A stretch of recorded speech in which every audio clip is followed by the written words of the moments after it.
বিসমিল্লাহির রহমানির রহিম। আসসালামু আলাইকুম প্রিয় শিক্ষার্থী, তোমরা যারা 2025 সালের এইচএসসি পরীক্ষা দিতে চাও তোমাদের জন্য শর্ট সাজেশন।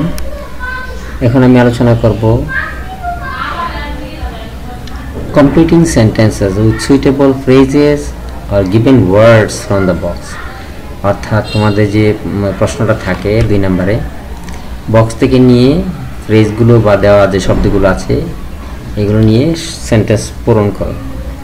এটা এনে সবচেয়ে ইম্পর্টেন্ট যে রুলগুলো আছে, যেমন ইটের ব্যবহার আসতে পারে, তারপর দেয়ারের ব্যবহার আসতে পারে, what does dot dot look like এর ব্যবহারটা আসতে পারে, উড রাদার এর ব্যবহার আসতে পারে, হোয়াটস ইট লাইক এর ব্যবহার আসতে পারে, হোয়াট ইফ এর ব্যবহার আসতে পারে, ওয়াজ বর্ন এর ব্যবহার আসতে পারে, হ্যাড বেটার এর ব্যবহার আসতে পারে, হ্যাভ টুর ব্যবহার আসতে পারে, হ্যাজ টুর ব্যবহার আসতে পারে, লেট এলোনের ব্যবহার আসতে পারে, as soon as এর ব্যবহার আসতে পারে, as far as এর ব্যবহার আসতে পারে, used to এর ব্যবহার আসতে পারে।